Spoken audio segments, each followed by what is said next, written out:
जय हिंद। या पूर्व आम देखी या पूर्व क्लास रे जे हर्षवर्धन मर जाइए इट कन्नौज और कन्नौज रे हर्षवर्धन मर जाइए। हर्षवर्धन मरला पर हर्षवर्धन मृत्यु को आम जुग परिवर्तन है कही था कहीं एपटू कौन हुए महम्मद बिन कासिम महमूद गजनबी एपट सब आक्रमण कर आसवे तो एपट आक्रमण कर आसले पुणी आक्रमण करेंगे पलाऊे कि महम्मद गोरी रही जोटा कि आम दिल्ली सुल्तानी शासन आरंभ हम कि आम जदि आगक एमती चलवा ताले दक्षिण भारत आम रही पछुआ रही तेणु आम बर्तमान देखा दक्षिण भारत आ दक्षिण भारत रू आरंभ करी पुणी आनिबा कन्नौज पाख कन्नौज रे सब एपट अच्छा एपट थी राष्ट्रकूट वैष्णव शासन करुथो ये कन्नौज रे अधिकार करने चाहिए एपट थी पाल वंश ये कन्नौज रे अधिकार करने चाहिए एपट थी प्रतिहार प्रतिहार चाहिए जे मु कन्नौज को अधिकार करी तो एमान भितर लड़े भितर एपट महम्मद गोरी आसो तो ये आम देखा जो दक्षिण भारत राष्ट्रकूट वंश सरला तो एबे वर्तमान देखा आम साउथ इंडिया दक्षिण भारत को देखिकी जीवा दक्षिण भारत जो देखा आम दक्षिण भारत से टाइम रे देखुचे जो इे पुणी आम चलता से चंद्रगुप्त मौर्य तो पूरा पछक आम पलि आसे आउ थे से फास्ट आरंभ करने जाऊे तो ये सैड्रे कौन होता तीन राजवंश शासन करते चोल पांडव आउ गोटे हूँ चेर तीन राजवंश शासन करते से समय को ये जो शासन करते से संगम काल बोली कहुए संगम काल व संगम जुग बोली कहुए संगम अर्थ हूँ सम्मेलन से कौन होता ना कवि मान सम्मेलन होता ये साउथ इंडिया जी कवि थे से आसिक गोटे सम्मेलन करते से सम्मेलन को तीन टा सम्मेलन होता तो से सम्मेलन को संगम जुग बोली कहुए तीन टा सम्मेलन होता संगम काल बोली कहगला 100 ରୁ 250 ख्रीष्टाब्द मध्य जो कालटा को आम संगम काल बोली कहता ये तमिलनाडु ये जी संगम काल संगम जी संगम होता तीन टा संगम जो होता तीन टा जगह संगम दायित्व नहीं पांडव वंश एपट साइड थी चोल वंश तले थी पांडव वंश आपट थी चेर वंश तो ये जो पांडव वंश थिला ये कौन करथिला ना संगम काल पूरा दायित्व नहीं तमिलनाडु जा पूरा सम्मेलन होता संगम होता तो प्रथम संगम जो होता प्रथम संगम रे अध्यक्षता करते अगस्त ऋषि ये जो प्रथम संगम होता से अध्यक्षता करते कि अगस्त ऋषि जहाँ आम तमिल भाषार जनक बोली कही था तमिल भाषार जनक बोली अगस्त ऋषि को कहुए सी ही कौन करते ना प्रथम संगम अध्यक्षता करते आ ये दक्षिण मदुराई होता ये जो पांडव वंश था यहाँ था पांडव वंश ये पांडव वंशर राजधानी थी मदुराई आ मदुराई दक्षिण मदुराई जो अच्छे दक्षिण मदुराई प्रथम संगम होता आ प्रथम संगम अध्यक्षता करते अगस्त ऋषि आठा ये हूँ तीन टा जो संगम होता टोटाल तीन टा संगम सब बड़ संगम थी प्रथम संगम प्रथम सम्मेलन सब बड़ थी इटे 89 राजा होकर योगदान करते 89 राजा ये दरबार को आसते कवि सम्मेलन होता किंतु प्रथम संगम साहित्य कौन ना प्रथम संगम कौन लिखित साहित्य ना जो जना पड़ो केवल अष्टाध्यायी पुस्तक पाणिनि जो अष्टाध्यायी पुस्तक अच्छी से पुस्तक रू ही जना पड़े प्रथम संगम विषय जे एति राजा आसिक योगदान करते ये सब बड़ सम्मेलन थिला अगस्त ऋषि अध्यक्षता करते तो ये सब अष्टाध्यायी पुस्तक रू जना पड़ता है सेहीपरि द्वितीय संगम होता और द्वितीय संगम रे अध्यक्षता करते तोलकाप्य जे कि तोलकाप्यम नाम गोटे पुस्तक लिखिं तमिल व्याकरण उपर सी तोलकाप्य ये कौन करते ना द्वितीय संगम अध्यक्षता करते ये होता कपाटपुरम ठारे सेटा होता प्रथम जो संगम था सी दक्षिण मदुराई होता किंतु ये होता कपाटपुरम जो तमिलनाडु अच्छी आठ 59 59 राजा आसिक योगदान करते जोटा कि आम तोलकाप्यम पुस्तक जना पड़े द्वितीय संगम विषय सेमती तृतीय संगम होता आ तृतीय संगम होता दक्षिण मदुराई जोटा कि 49 बा 59 राजा आसिक योगदान करते यार अध्यक्षता करते नकियर से सदाबेले गोटे क्वेश्चन पचार थाए जे एमान मध्य केउटी संगम कालीन वंश नुहे ऑप्शन रे दी था संगम वंश चोल वंश पांडव वंश चेर वंश कोटा न था संगम वंश कहीं संगम वंश ये अच्छी संगम काल अच्छी संगम काल हूँ गोटे समय आ संगम वंश ये वंश तो केवल तीन टा अच्छे चोल वंश पांडव वंश चेर वंश तो आंसर होता है संगम वंश। बर्तमान देखा चोल वंश विषय चोल वंश थिला ये साइड शासन करुला ए साइड चोल वंश थिला तलू पांडव थिला आ एपट थिला चेर वंश जो चोल वंश थिला चोल वंशर जातीय चिन्ह थिला बाघ आ एमानकर पांडव वंशर माछ चिन्ह जातीय चिन्ह सेमती चेरर जातीय चिन्ह थिला धनु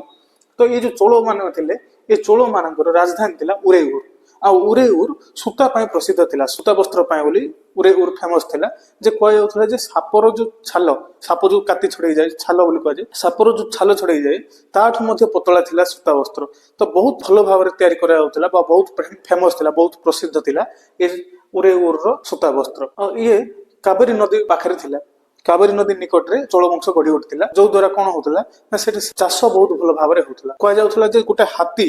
गोटे हाथी जी एरिया रुए से एरिया जब चाष हम 7 जन लोक गोटे वर्ष पर्यंत खाଇବା पाइबे तो एते भल चाष होउतिला बोली कह जाए। तो उरेहुर थे राजधानी कावेरी नदी कूल से गोटे चोल वंश गोटे राजा आसे प्रताप राजा थे करिकाल। ये करिकाल राजा ये कौन करते कावेरी नदी में गोटे डैम बने ग्रांड डैम बोली और से डैम बनवाई से कौन करते ना श्रीलंका को आक्रमण कर कहीं ना जब डैम बना हम श्रमिक निज हाथ लगे से पुणी पैसा देवा पड़ो खावा पीवा रहा सब देवा पड़ो जदि आम बाहर आक्रमण करदे फ्री रे मिल सब जिन तो ये कौन करते श्रीलंका आक्रमण करके श्रमिक 1200 श्रमिक नहीं आसते आसिक कौन करते कावेरी नदी कूल गोटे डैम बनते डैम ना था ग्रांड डैम आ ये चोल वंश एमती शासन करुला। तो ये शासन कर पुणी कौन हम लास्ट कौन ना कौन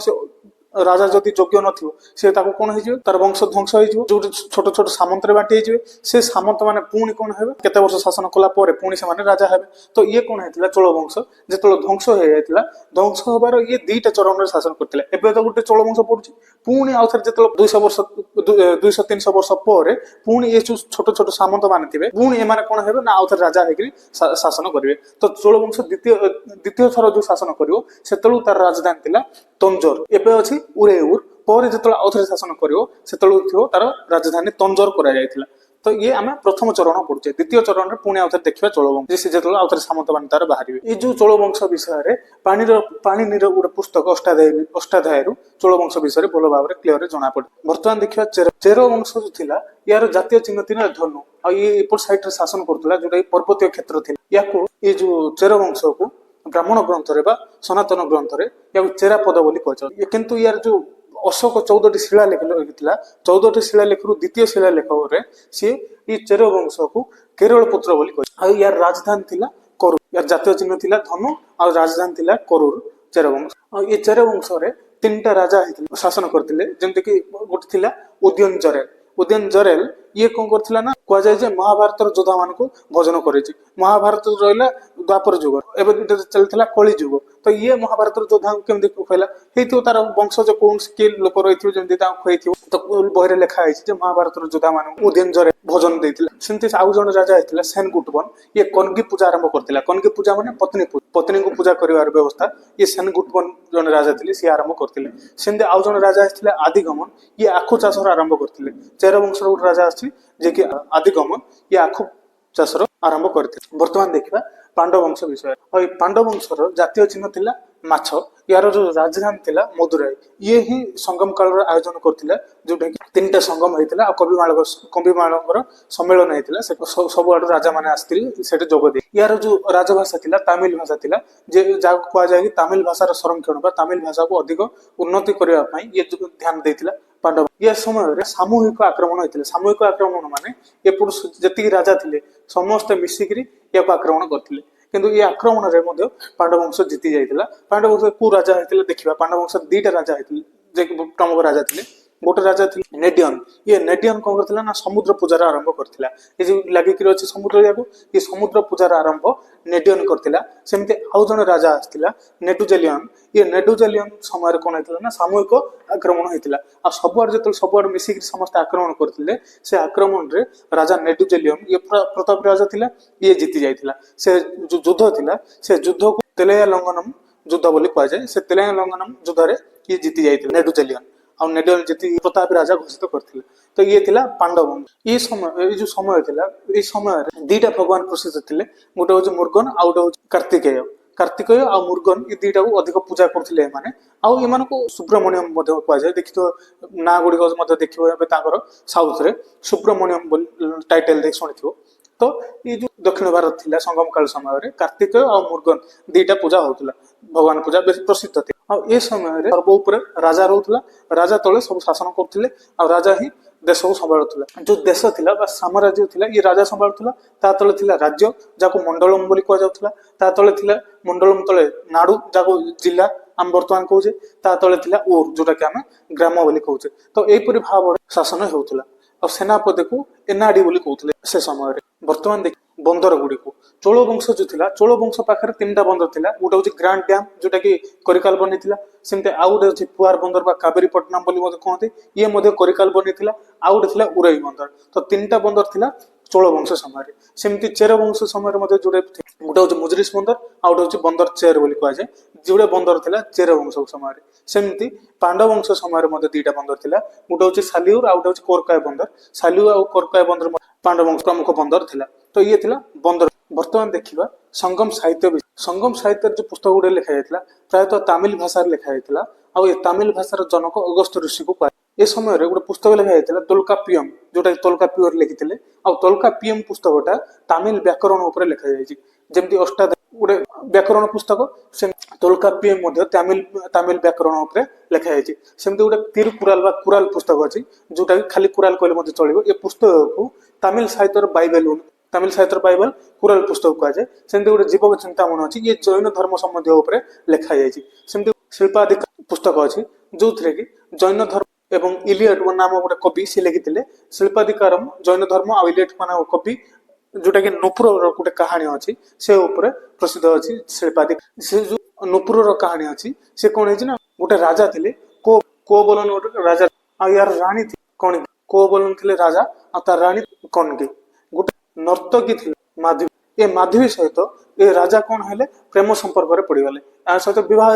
विवाह संपर्क ये कौन थे ना माधवी सहित प्रेम संपर्क पड़गले जो ये प्रेम संपर्क पड़े माधवी या धन संपत्ति देखी राजा सहित मिशुला तो ये माधवी कौन कला समस्त धन संपत्ति ये लुटी नेला माधवी कौबलन को छाड़ देला कौबलन जाकर पुणी से कौन करते कनकी सहित क्षमा प्रार्थना मागिकी से कौन सहित मिसिकी रोते तो एम पाखे सब धन संपत्ति लुटी नहीं जाते श्रमिक भाव में कार्य करते तो गोटे थर एमरजेन्सी जो एमरजेन्सी पड़ी राजा जो कणकी पचार कौन करवा बोली कणकी सी कौन कर तार पाउंजी नुपुर जोटा कहते पाउंजी सी देला जो यहाँ बिकिक आस मार्केट जो कोबलन थी ये कोबलन जाइए मार्केट में बिक्री कर मदुराई गला मदुराई से मार्केट जो बिक्री गला बेलू से कौन है जो राजा राणी थे राणी गोटे नुपुर हजि जाता पाउंजी हजि जाता गोटे से पाउंजीटा ये पाउंजी सहित मेल खा तो या से जो जे पाउंजी जहाँ पाख बिक्री करवा जाते सी या धरी पकड़ा धरिकी नहीं राणी राजा पाखे पहुंचला जहाँफल कौन है राणी देखले ये पाउंजी आ से पाउंजी मिशुची तो या गोटे राणी पाउजी तू आनलु कौट तो या फाँसी दे देते तो फाँसी देला कौन की अभिशाप देता अभिशाप फल मदुराई सहर पूरा ध्वंस हो जाता ये जो कहानी थी ये कहानीटा नुपुर कहानी बोली कहुए और ये कहानी शिल्पाधिकार पुस्तक में देखा मिले आउ ये जो कोबलन ना माधवी यार पुत्र थिला मणिमिख और ये मणिमिखले बौद्ध धर्म ग्रहण करथिला से बौद्ध धर्म विषय रे मणिमिखले पुस्तक रे जाना पड़े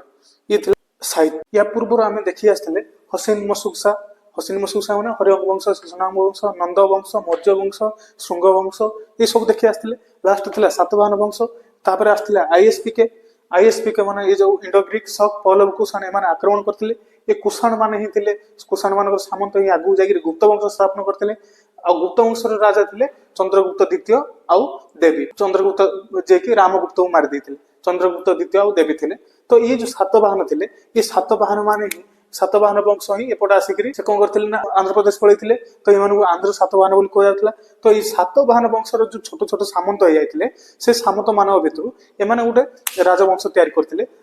बाकाटक वंश ये सामंत माने स्थापन करथिले आ बाकाटक वंशर गोटे महान राजा थिले बेसी महान ना गोटे नॉर्मल राजा थिले रुद्रसेन ये चंद्रगुप्त द्वितीय आ देवी एमानंकर ज्वाई थिले रुद्रसेन तो एमाने बाकाटक वंश स्थापन करथिले बहुत बड़ वंश नथिला आ बाकाटक वंश कन्नड़ भाषा प्रचलित होथिला बाकाटक वंश समय ये कर्नाटक आ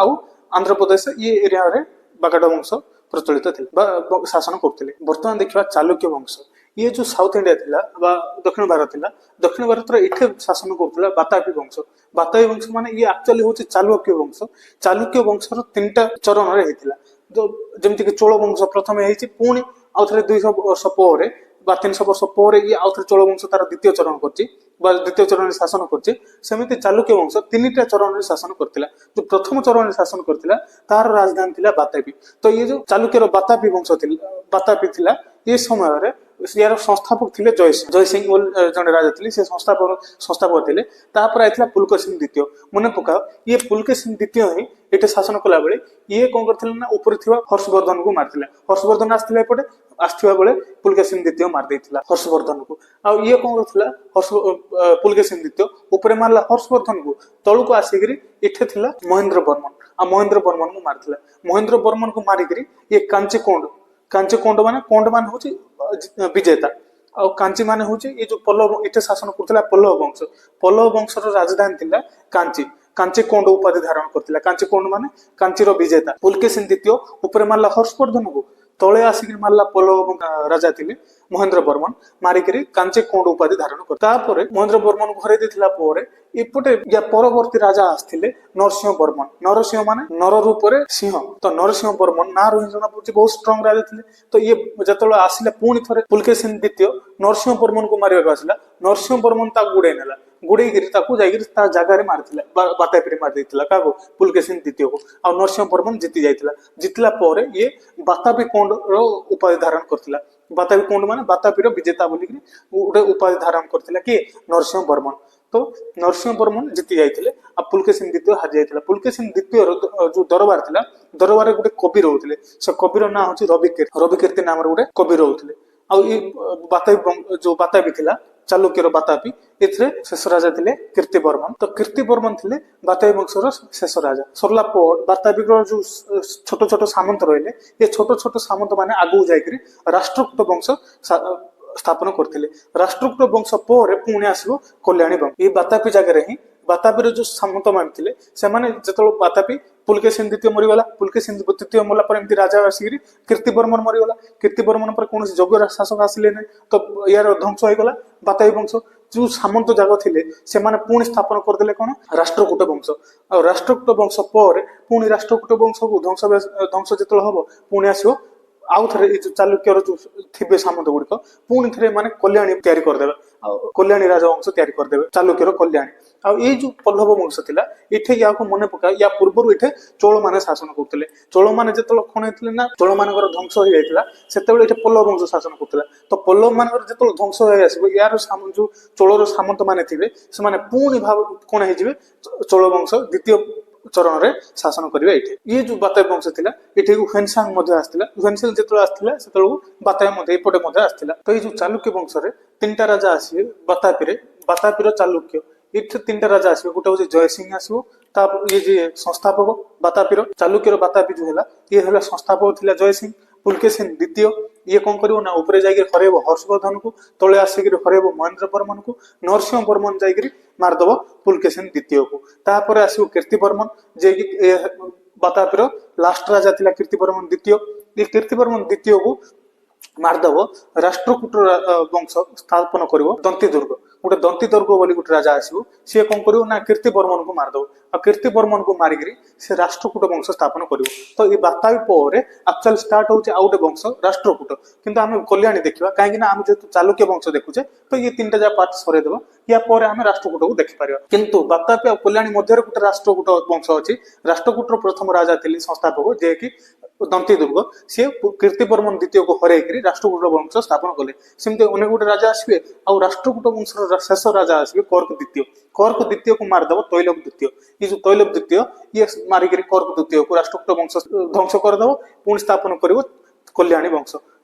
ଚାଲୁକ୍ୟର କଲ୍ୟାଣୀ ବଂଶ। ସଂସ୍ଥାପକ ହବ ତୈଲବ ଦ୍ୱିତୀୟ। ସେମିତି ସେ କଲ୍ୟାଣୀ ବଂଶ ଭିତରେ ଅନେକ ଗୁଟେ ରାଜା ଆସିବେ, ଯେମିତି ଗୋଟେ ସୋମେଶ୍ୱର ରାଜା ଆସିବେ, ଇଏ ଜଳ ସମାଧି ନେଇଯାଇଥିବେ। ୟାକୁ କଣ କରିବ, ଏଇ ଯୋଉ ଚୋଳ ବଂଶ, ପହଲବ ବଂଶ ଯେତେବେଳେ ଶାସନ କରୁଥିଲା, ପହଲବ ବଂଶ ଯେତେବେଳେ ଦୁର୍ବଳ ହବ, ପହଲବ ବଂଶ ଶାସନ କଲା ଯେତେବେଳେ ଦୁର୍ବଳ ହବ, ଏଠି ଯୋଉ ଚୋଳ ବଂଶର ସାମନ୍ତ ଗୁଡିକ ଥିବେ, ଏମାନେ କଣ କରିଦେବେ ନା, ଏ ପହଲବ ବଂଶକୁ ଧ୍ୱଂସ କରେଇକିରି ପୁଣି ଥରେ ଏମାନେ ଶାସନ କରିବେ ଚୋଳ ବଂଶରେ ଗୋଟେ ରାଜା ଆସିବ ରାଜେନ୍ଦ୍ର ଚୋଳ। ଆଉ ଏ ରାଜେନ୍ଦ୍ର ଚୋଳ ଏ ସୋମେଶ୍ୱର ବଂଶ ତାକୁ ଅନେକ ଥର ହରେଇବ, ଥରେ ନାହିଁ କେତେ ଥର ଯାଇକି ହରେଇଦବ। ହରେଇଲା ପରେ ଇଏ ଲାଷ୍ଟକୁ ଡିପ୍ରେସନରେ ଆସିକିରି ଇଏ କଣ କରିଦବ ନା, ତୁଙ୍ଗଭଦ୍ରା ନଦୀରେ ଯାଇକି ଜଳ ସମାଧି ନେଇଯିବ। ଜଳ ସମାଧି ମାନେ ଜଳରେ ଯାଇକି ମରିଯିବା, ତ ସେଥି ଯାଇ ମରିଯାଇଥିବ କିଏ, ସୋମେଶ୍ୱର ରାଜା। ସେମିତି ଆଉ ଜଣେ ରାଜା ଆସିବ ବିକ୍ରମାଦିତ୍ୟ 6। ବିକ୍ରମାଦିତ୍ୟ କେତେ ଆସିଛନ୍ତି, 14 ଜଣ ରାଜା ବିକ୍ରମାଦିତ୍ୟ ଉପାଧି ଧାରଣ କରିଛନ୍ତି। ସେ ଭିତରୁ ବିକ୍ରମାଦିତ୍ୟ 6 ଆସିବ, ଯିଏକି ସେ କଣ ତା